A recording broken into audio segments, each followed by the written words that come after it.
그 이 취지는 1월 1 일부터 저희들이 좀 책을 한번 읽어 보자. 그리고 하루에 30 분씩인데 월, 화, 목, 금이기 때문에 일 주일에 4 번이라고 볼 수 있겠죠. 그러면 일 주일에 2 시간 책이 있는 거예요. 혼자서 읽기 힘드신 분들도 많으실 테고 일상에 바빠서 책 읽는 게 부담되시는 분도 많고요. 북클럽을 좀 해본 적이 많아요.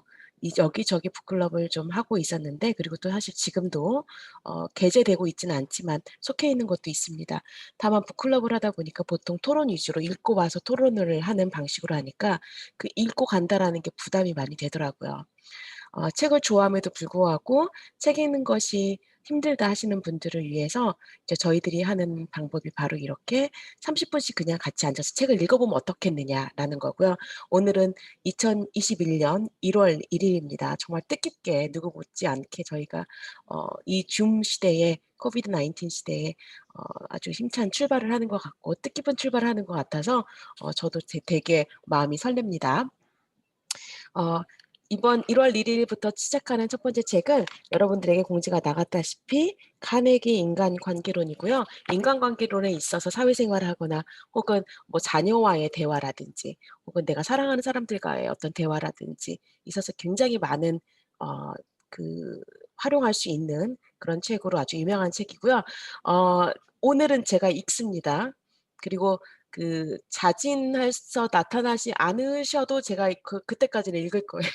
하지만 여러분들이 자발적으로 오늘은 제가 책을 읽겠습니다."라는 분들이 많이 나오시기를 기대해 보겠습니다. 점점 익숙해지겠죠, 저희도? 그리고 1월 1 일 2020년 저희의 줌북 클럽 첫 출발을 축하하며 첫 번째 책을 낭독하겠습니다. 제가 알람을 맞춰 놔야 될 것 같아요. 저희가 딱 30분 진행하기 때문에. 그리고 또 오늘은 특별한 어떤 코너도 좀 사실은 준비되어 있고 초대 손님이 있어서 있는데, 저희가 제가 알람을 맞춰 놓고 시작을 하겠습니다. 네. 페이지는 31 페이지, 같은 책이라면요 여러분들 가지고 계신 페이지는 31 페이지 1 장입니다. "꿀을 얻으려면 벌통을 걷어 차지 말라." 1931년 5월 7일 뉴욕시에서는 전대미문의 대범인 검거 작전이 절정에 달하고 있었다. 흉악한 살인범으로 사격의 명수이며 술과 담배는 입에 절대 대지 않는 일명 쌍권총 크로울리가 웨스트엔드 거리에 사는 애인의 아파트에 몸을 숨겼다가 수주간에 걸친 수색 끝에 경찰에 포위당했다. 크로울리가 은신하고 있던 아파트 맨 위층을 150 명의 경찰과 형사가 포위하고 있었다. 그들은 지붕에 구멍을 뚫고 최루가스를 쏟아 넣어 경찰 살인범인 그를 아파트 밖으로 끌어내려고 안간힘을 쓰고 있었다. 또 주위의 빌딩 사이사이에 기관총을 장치해 놓고 총구는 크로울리를 향해 일제히 조준하고 있었다. 뉴욕의 고급 주택가인 웨스트엔드 거리는 1시간 이상 권총과 기관총 소리로 요란했다. 크로울리는 더운 대형 안락의자 뒤에 숨어서 경찰관들을 향해 쉴 새 없이 권총을 발사했다. 무려 1만 명에 이르는 시민들은 흥분하여 뉴욕에서 처음 일어난 이 사건을 지켜보고 있었다. 크로울리가 체포되었을 당시 경찰국장이었던 말루니는 이 쌍권총의 사나이는 뉴욕시 역사상 가장 흉악한 범인 중 한 사람으로 아주 하찮은 것에도 간단하게 사람을 죽였다고 말했다. 그러나 쌍권총 크로울리는 자기 스스로를 과연 어떻게 생각하고 있었을까? 우리는 그 해답을 알고 있다. 왜냐하면 경찰이 그가 숨어 있는 아파트를 향해 사격을 하는 동안 그는 관계자 여러분께 보내는 편지를 썼기 때문이다. 그의 상처에서 나온 피는 편지에 붉은 핏자국을 남겼다. 편지 속에서 그는 이렇게 말했다. 피로에 지쳐 있기는 하지만 나의 가슴 속에는 온화하고 다정한 마음이 있다. 그것은 어느 누구에게도 해를 주지 않는 부드러움이다. 이 사건이 있기 바로 전에 크로울리는 롱아일랜드의 한적한 시골 길가에 차를 세워놓고 여자친구와 한참 신나게 애무를 하고 있었다. 갑자기 경찰관이 그들의 차에 다가와서 물었다. 운전면허증을 보여주십시오. 그러자 한마디 말도 없이 그는 권총을 뽑아 경찰관을 쏘았다. 경찰관이 쓰러지자 그는 자동차에서 뛰어나가 경찰관의 권총을 빼들고 다시 한번 그를 향해 한 방 날렸다. 그런 지독스러운 살인범이 피로에 지쳐 있기는 하지만 나의 가슴속에는 온화한 마음이 있다. 그것은 누구에게도 해를 주지 않으려는 부드러운 마음이다라고 말하고 있었다. 크로울리는 전기 의자에 의한 사형 선고를 받았다. 싱싱 교도소의 사형 감방에 도착했을 때 이것은 내가 사람을 죽였기 때문에 받는 형벌이다라고 그가 말했을까? 천만의 말씀이다. 그는 이렇게 말했다. 나는 나 자신을 지킨 것뿐인데 이 꼴이 되었다. 이 이야기의 요점은 쌍권총 크로울리가 결코 자기 자신의 행동이 잘못된 것임을 인정하지 않는다는 것이다. 이러한 그의 태도가 범죄자들 사이에서는 이례적인 태도일까? 만일 그가 생각한다면 다음 얘기를 만일 그렇게 생각한다면 다음 얘기를 들어보아라. 나는 내 인생의 황금기를 전부 사회를 위해 바쳤다. 그런데 내가 얻은 것은 차가운 세간의 시선과 비난, 그리고 범죄자라는 낙인뿐이었다.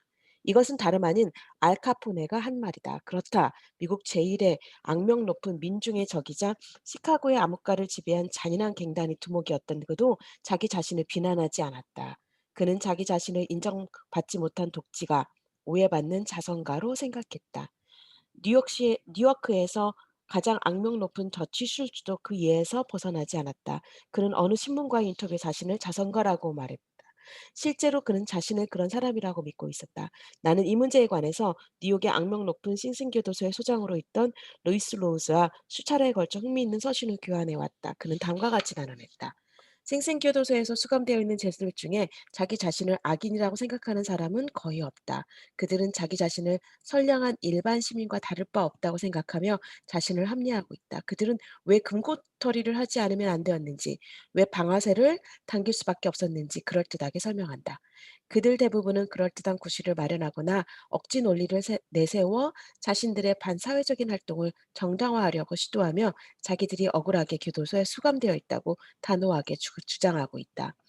만약 알카포네, 쌍권총 크로울리, 더치 슐츠 그리고 교도소 내에 있는 절망적인 죄수들 모두가 자신에 대해 아무것도 비난하지 않는다면 우리가 알고 있는 일반 사람들은 어떠하겠는가? 자신의 이름으로 백화점을 설립한 존 워너메이커는 언젠가 이렇게 고백한 적이 있다. 나는 30년 전에 타인을 비난하는 것은 어리석은 짓이라는 것을 배웠다. 나는 하나님이 평등하게 지능의 선분을 나누어 주지 않는다는 사실을 한탄하지 않고 나 자신의 한계를 극복하는 데 많은 노력을 기울였다. 워너메이커는 젊어서 이러한 교훈을 깨달았지만 나는 한참 후에야 사람들이 아무리 잘못을 저질러도 100명 중 99명은 자신을 비난하지 않는다는 사실을 어렴풋이 알게 되었다. 그때까지 나는 이 세상에서 많은 실수를 저질렀다. 비판이란 쓸데없는 짓이다. 왜냐하면 비판은 인간을 방어적 입장에 서게 하고 대개 그 사람으로 하여금 자신을 정당화하도록 안간힘을 쓰게 만들기 때문이다. 비판이란 위험한 것이다. 왜냐하면 그것은 한 인간의 소중한 자존심에 상처를 입히고 그의 자존심에 손상을 주고 원한을 불러일으키기 때문이다. 세계적으로 유명한 심리학자인 B.F. 스키너는 그의 실험을 통하여 선행에 대해 칭찬을 받은 동물은 나쁜 행동에 대해 벌을 받은 동물보다 훨씬 더 빨리 배우고 훨씬 효과적으로 배운 것을 습득한다는 것을 증명했다. 그 이후의 연구들도 이와 같은 사실이 인간에게도 적용된다는 것을 보여주고 있다. 비판에 의해서 우리들을 지속적인 변화를 만들어내는 것이 아니라 종종 원한을 사게 된다. 또 다른 위대한 심리학자 한스 셀리는 이렇게 말한다. 우리는 칭찬을 갈망하는 것만큼이나 비난을 두려워합니다. 비난이 불러일으키는 원한은 직원들과 가족, 친구들의 사기를 저하시키고 그러면서 비판한 상황을 재선시킬 수 없다. 오클라호마주 이니드 조지 B. 존스톤은 한 기술회사의 안전 담당관이다. 그의 임무 중에 하나는 종업원들이 현장에서 일을 할 때 헬멧의 착용 여부를 감독하는 일이었다. 헬멧을 착용하지 않는 종업원을 만날 때마다 그는 권위적인 태도로 규칙에 대해 설명하고 그 규칙에 따라줄 것을 강요했다. 그 결과 존스톤은 사람들의 반감을 불러일으켰고 그가 그 자리를 떠나면 종업원들은 곧 헬멧을 벗어버리곤 했다.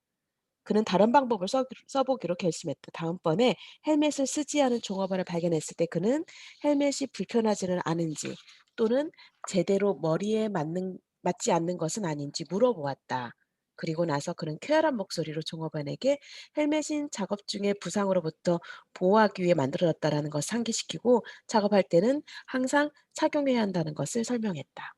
그 결과 불쾌감이나 나쁜 감정 없이 규칙을 준수하는 종업원이 늘어났음을 두말할 것도 없었다. 우리는 역사 속에서 비판의 무익함에 대해 무수히 많은 예들을 볼 수 있다. 한 가지 예로 시어도어 루즈벨트와 태프트 대통령 사이의 유명한 반목을 들 수 있다. 이 반목으로 공화당은 분열되고 민주당의 우드로 윌슨이 대통령이 되어 세계 1차 대전에 미국이 참전함으로써 세계 역사의 흐름을 바꿔놓았던 것이다. 이 사건을 간단히 돌이켜보기로 하자. 루즈벨트가 1908년에 대통령직에서 물러났을 때 그는 태프트를 지지하였고 태프트는 그 결과 대통령에 당선되었다. 그리고 나서 루즈벨트는 사자 사냥을 하러 아프리카로 떠났다. 얼마 후 아프리카에 돌아왔을 때 그는 매우 화가 났다. 태프트 대통령이 하는 일이 너무도 보수적인 경향을 띠고 있었기 때문이다. 루즈벨트는 그를 비난했고 차기 대통령 후보 지명을 획득하고자 진보당을 조직하기 이르렀는데 그 결과 공화당은 붕괴 위기 직전에 놓이게 되었다. 다음 대통령 선거에서 윌리엄 하워드 태프트와 공화당은 버몬트와 유타의 두 개 주에서만 승리를 거두었을 뿐 나머지 주에서는 참패를 당했다. 이는 공화당이 생긴 이래 최대의 정치적 참패였다. 루즈벨트는 태프트를 비난했지만 태프트 대통령은 과연 자신이 잘못했다고 생각했을까? 물론 아니다. 눈물을 흘리며 태프트는 이렇게 말했다. 그때의 상황에서 나로서는 그 방법 위에 어쩌할 도리가 없었네. 누가 비난을 받아야 할까? 루즈벨트일까? 아니면 테프트일까? 아니면 다른 누구일까? 솔직히 말해서 나도 모르고 또 알고 싶지도 않다. 내가 말하고자 하는 요점은 루즈벨트의 모든 비난이 테프트로 하여금 그의 잘못을 시인하게 하는데 실패했다는 것이다. 그것은 테프트로 하여금 자신을 정당화하게 만들었고 눈물을 흘리며 나로서는 그럴 수밖에 없었다는 말을 되풀이하게 만드는 것에 불과했다. 또 다른 예로 티포트 돔 유전 스캔들을 들어보자. 그 사건은 1920년 초기에 세상을 떠들썩하게 만들었고 미국 전체를 발칵 뒤집었다. 세인들의 기억 속에서 그 같은 사건은 일찍이 미국 사회에서 일어난 적이 없었다. 여기에 그 스캔들의 자세한 전말을 적어보겠다. 하딩 행정부의 내무장관으로 있었던 앨버트 B. 펄은 엘크힐과 티포트 돔에 있는 정부 소유의 유전지대 임대에 관한 권한을 위임받았다. 그 유전지대는 장차 해군에서 사용할 목적으로 특별히 따로 보존해 두고 있었다. 펄 장관은 경쟁 입찰을 허용했을까? 천만의 말씀이다. 그는 입찰 형식도 받지 않고 즉시 자기 친구인 에드워드 L. 도에니에게 아주 유리한 조건으로 계약을 넘겨주었다. 그 대가로 도에니는 무엇을 했을까? 그는 펄 장관에게 대여금이란 명목으로 10만 달러를 주었다. 그러자 펄 장관은 고압적인 자세로 엘크힐 유전지대 근처에서 석유를 채굴하고 있는 군수업자들을 몰아내기 위해 해병대에 출동 명령을 내렸다. 그는 결국은 총검의 위협에 의해 그 지역에서 쫓겨난 군소 석유업자들이 사건을 법정으로 들고 왔고 티포투돔 스캔들은 세상에 폭로되었다. 이 사건은 비리의 규모가 너무 커서 끝내는 하딩 행정부를 망쳐놓았고 전 국민을 붕괴시켰을 뿐만 아니라 공화당의 존립을 위협했고 급기야 앨버트 비 펄은 투옥되고 말았다. 펄은 공직에 있는 관리로서는 전례 없을 만큼 중한 제목에 처해졌다. 그가 죄로 뉘우쳤을까? 천만의 말씀이다. 몇 년 뒤에 허버트 후버 대통령은 한 연설에서 하딘 대통령의 죽음은 친구에게 배신당한 정신적 고뇌 때문이었다라고 말한 바 있다. 펄 부인이 그 이야기를 들었을 때 그녀는 의자에서 갑자기 일어나 눈물을 흘리며 주먹을 휘두르며 악을 썼다. 뭐라고? 하딩이 펄에게 배신당했다고? 천만에. 내 남편은 누구도 배신하지 않았어요. 이 집안에 황금을 가득 쌓아 놓아도 내 남편에게 나쁜 짓을 시킬 수는 없었을 거예요. 남편은 오히려 그들에게 배신을 당한 사람입니다. 인간이란 그런 것이다. 실제로 인간의 성격이란 아무런 나쁜 짓을 하더라도 자기 자신은 제외하고 다른 모든 사람들을 비난하는 경향이 있다. 우리들 모두도 마찬가지이다. 따라서 당신이나 내가 누군가를 비난한 마음이 생겼을 때는 알카포네나 쌍권총, 크로울리, 엘버트 펄을 생각해 보자. 비난이란 집 비둘기와 같다는 것을 명심하자. 집 비둘기는 언제나 자기 집으로 돌아오는 법이다. 우리가 바로잡아 주려고 하거나 비난하려고 하는 사람은 아마도 그들 자신을 정당화하고 오히려 우리를 비난하려 할 것이라는 사실을 깨닫도록 하자. 그렇지 않으면 상대방은 테프트처럼 이렇게 말하기 쉽다. 그때 나로서는 그렇게 할 수밖에 없었네. 1965년 4월 15일 아침 에브라임 링컨은 존 윌크스 부스로부터 저격당한 포드 극장 바로 길 건너편에 있는 싸구려 하숙집의 한 침실에서 죽음을 기다리고 있었다. 링컨의 길다란 몸은 침대가 짧아서 대각선으로 뉘어져 있었다. 로자 본 호이어의 유명한 그림 말시장에 싸구려 복사판이 침대 위에 걸려 있었고 어두침침한 가스등의 불은 누렇게 흔들리고 있었다. 이 마음 아픈 광경을 지켜보던 스탠튼 국방부 장관은 이렇게 말했다. 여기에서 여기에 세상에서 가장 완벽하게 사람들을 이끈 지도자가 누워 있다. 사람들을 움직이는 데 있어서 링컨이 거둔 성공의 비결은 무엇인가? 나는 10년 동안 에브람 링컨의 생애를 연구했으며 세상에 알려지지 않은 링컨이라는 제목의 책을 3년여에 걸쳐 썼다. 나는 링컨의 인간성과 가정생활에 대해 어느 누구 못지않게 자세하고 철저하게 연구했다고 믿고 있다. 특히 링컨의 사람 다루는 방법에 대해서는 정성 들여 연구했다. 링컨도 남을 비판하기 좋아했을까? 그렇다. 인디애나주의 피존 크리크 밸리에서 지냈던 젊은 시절에 링컨은 남을 비평하기를 좋아했을 뿐 아니라 사람들을 조롱하는 편지나 시를 써서 사람들 눈에 잘 보이는 길거리에 뿌리고 다녔다. 그러한 편지들 가운데 하나 때문에 한 사람은 평생을 두고 그에 대한 증오를 가지게 되었다. 링컨은 일리노이주의 스프링필드에서 변호사로 활동한 이후에도 그의 반대파 인사들에 대한 비판을 신문지상에 기고하곤 했는데 그것이 지나쳐 한 번은 큰 말썽이 생겼다. 1842년 가을 링컨은 허영심이 많고 싸우기를 좋아하는 제임스 쉴즈라는 정치가를 비방의 상대로 삼았고 스프링필드의 저널지에 익명의 편지를 보내 그를 인신공격했다. 이 글이 신문에 게재되자 사람들이 온통 쉴즈를 비웃었다. 예민하고 자존심이 강한 제임스 쉴즈는 화가 머리끝까지 났다. 그는 투서한 자가 링컨으로 밝혀지자마자 말을 타고 그에게 달려가 결투를 신청했다. 링컨은 결투를 하고 싶지 않았고 결투에 반대하고 있었으나 그것을 피할 수 없었다. 자신의 명예가 걸려있는 문제였기 때문이다. 링컨은 무기를 선택해야 했다.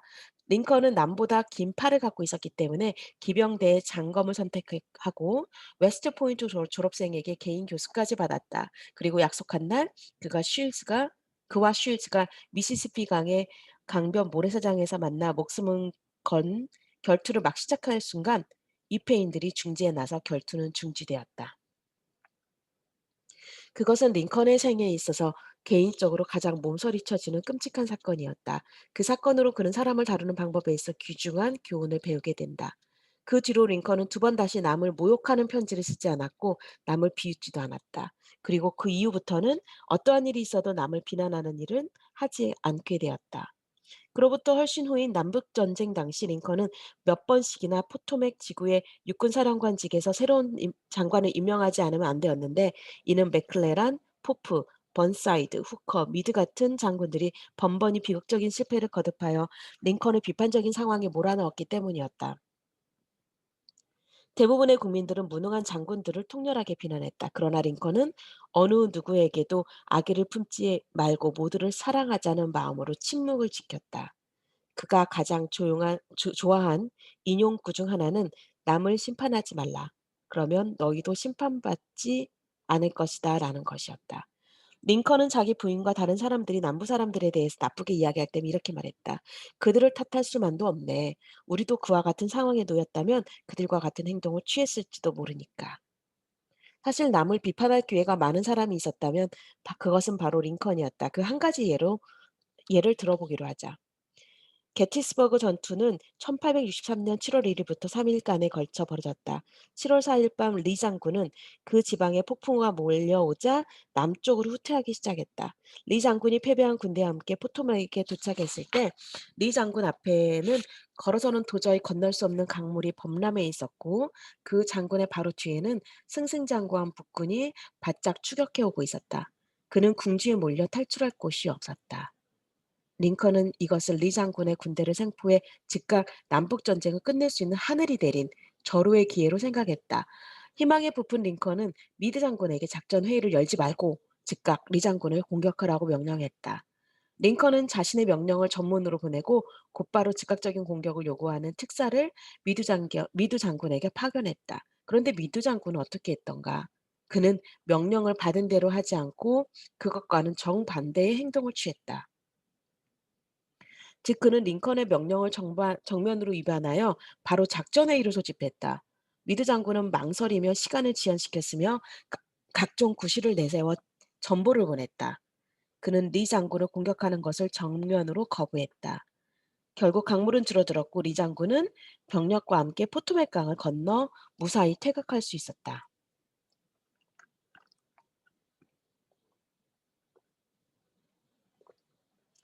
링컨은 경로하여 "되관절 이게 어찌 된 일이냐." 하고 아들 로버트에게 소리쳤다. 빌어먹을. "이게 도대체 어찌 된 일이지? 적은 도관에 든 쥐였는데 손가락만 뻗쳐 움켜잡았으면 만사는 끝날 수 있었어. 그런 상황에서는 어떤 장군이라도 네의 군대를 격파시킬 수 있었겠다. 내가 그곳에 있었다면 나라도 그를 생포할 수 있었을 게다. 그런데도 내가 한 말이나 행동 어느 것도 군대를 움직이게 할 수 없었어." 그는 낙담한 심정으로 링 매우 낙담한 심정으로 링컨은 책상 앞에 앉아 미디에게 다음과 같은 편지를 썼다. 이때의 링컨의 말씨는 매우 조심성이 있었다라는 것을 참고로 말해둔다. 그러나 1863년에 쓰여진 이 편지는 어지간히 화가 나서 쓴 것임에 틀림없다. 친애하는 장군께 나는 리 장군의 탈출이 가져온 불행한 사태의 중요성을 귀하가 바르게 인식하고 있다고는 생각하고 있지 않습니다. 리 장군은 우군의 수중에 들어와 있었으며 그를 추격만 했더라면 우리는 최근 승전들과 관련시켜 볼 때 전쟁은 종결됐을 것임에 틀림없습니다. 그럼에도 이 좋은 기회를 놓친 현재에는 전쟁 종결의 전망은 전혀 보이지 않게 되었습니다. 귀화로서는 지난 월요일 적장 리 장군을 공격하는 것이 가장 현명했던 것입니다. 그것을 하지 못했으므로 그가 강을 건너 도망간 지금 그를 공격한다는 것은 절대로 불가능한 것입니다. 지금의 그날 병력의 3분의 2 밖에 쓸 수 없기 때문입니다. 앞으로 귀하의 활약을 기대한다는 것은 무리한 것으로 여겨지며 나 또한 그것을 기대하지 않습니다. 귀하는 천재 이루의 좋은 기회를 놓치고 말았습니다. 그 때문에 나는 더할 나위 없는 실망을 느끼고 있습니다. 미드 장군이 그 편지를 읽고 어떻게 했으리라고 생각하는가? 실은 미드 장군은 그 편지를 받지 못했다. 링컨은 그 편지를 보내지 않았기 때문이다. 그 편지는 링컨이 죽은 뒤 그의 서류함 속에서 발견되었다. 이것은 나의 추측에 불과하지만 아마 링컨은 이 편지를 다 쓰고 나서 다시 창밖을 내다보며 이렇게 중얼거렸을 것이다. "잠시 참자. 너무 서두르지 않는 편이 나을 것 같다."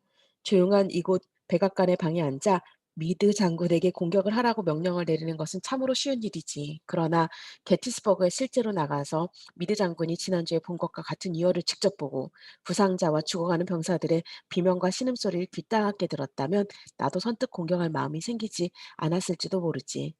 만일 내가 미드 장군과 같은 소심한 성격의 소유자라면 아마 나도 그와 같은 행동을 취했을지도 모른다. 어쨌든 어제 그 일은 지나간 일이야. 내가 이 편지를 보낸다면 물론 내 마음은 어느 정도 누그러지겠지만 이 편지는 미드 장군으로 하여금 자신을 정당화하려고 노력하게 만들 것이고 도리어 나를 비난하게 될 거야. 그리고 이 편지는 서운한 감정을 불러일으킬 것이고 사령관으로서 그의 직무 수행을 방해하며 끝내는 군을 떠나지 않으면 안 되게 될지도 몰라. 그리하여 이미 앞에서 말한 것과 같이 링컨은 편지를 보내지 않았던 것이다. 왜냐하면 링컨은 쓰라린 경험을 통해서 신랄한 비판과 실책은 결국 대개의 경우 아무 소용이 없음을 깨달았기 때문이다. 시어도어 루즈벨트는 재임 중 어려운 난관에 부딪히면 언제나 거실벽에 걸려있는 링컨의 커다란 초상화를 쳐다보며 다음과 같이 자신에게 물어보곤 했다고 한다. 링컨 같으면 이런 경우에 어떻게 했을까? 그는 이런 문제를 어떻게 해결했을까? 만일 누군가에게 충고하고 싶어지면 링컨을 생각해 보라. 만일 링컨이 이런 문제에 부딪혔다면 어떻게 해결했을까? 마크 트웨이는 종종 우라통을 터뜨렸고 그때마다 욕설로 가득 찬 편지를 썼다.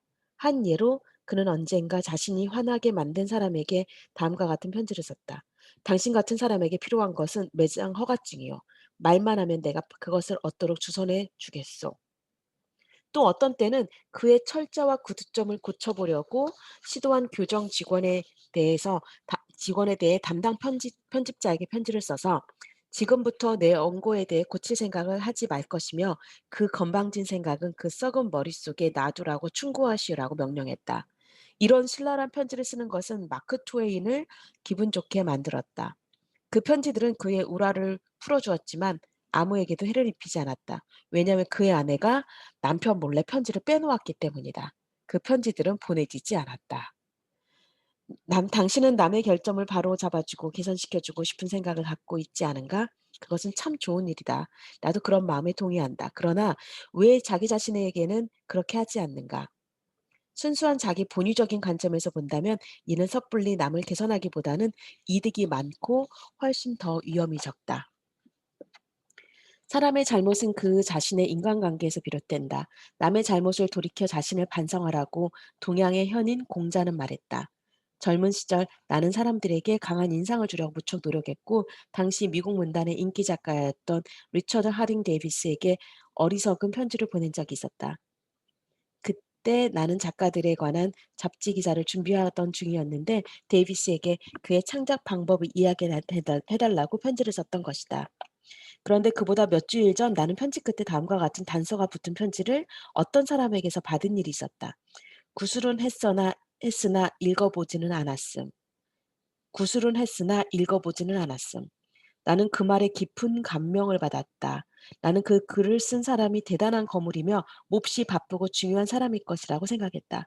그때 나는 조금 더 바쁘지 않았으나 리처드 하딩 데이비스에게 강렬한 인상을 남기기를 열망하고 있었기 때문에 나의 짧은 편지의 말미에 구술은 했으나 읽어보지는 않았음이라는 단서를 붙였다. 데이비스는 그 편지에 답장을 보내는 수고는 결코 하지 않았다. 다만 편지 하단 여백에 몇 자 적어서 편지를 내게 되돌려 보냈다. 무례한 짓은 적당히 하게. 물론 내가 무례한 짓을 한 것은 사실이다.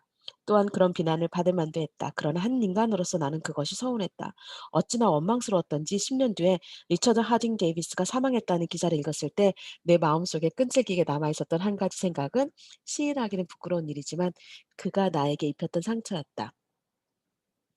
죽을 때까지 남에게 원망을 받고 싶은 사람은 남을 신랄하게 비판하라. 그 비판이 확실하면 할수록 효과는 더 커진다.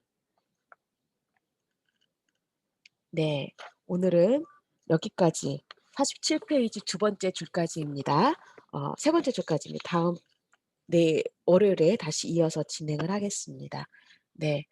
30분이 쉽지 않네요. 그죠? 쉽지 않은데 여러분들 어떻게 책 내용 잘 읽으셨습니까? 어 몇 군데서는 실수를 금치 못하는 웃음이 쪼끔 새어나오기도 했고요. 그리고 재밌는 부분도 있었습니다. 참 읽기 쉬운 책이고 또 많은 이렇게 교훈과 실예화가 들어있기 때문에 저희들이 좀 활용할 수 있고 되돌아보는 데 정말 도움이 되는 그런 책이었던 것 같습니다. 오늘은 마지막으로 간단하게 특별 코너 1월 1 일이니까 새해 선물을 준비해야 되잖아요. 그래서 특별히 그 갤럭시 S9 님께서 새해 특별 선물로 제가 초대를 부탁드렸어요. 저분은 원래 출근을 하시기 때문에 이 시간에 책 읽기를 못 하시는 분입니다. 그런데 오늘 1월 1일 새해 첫날이라서 직장에 근무하지 않으시기 때문에 오늘 출근을 해 주셨고요. 오늘 아주 재치 있는 뜻깊은 신앙송을 해 드리겠습니다. 부탁드릴게요.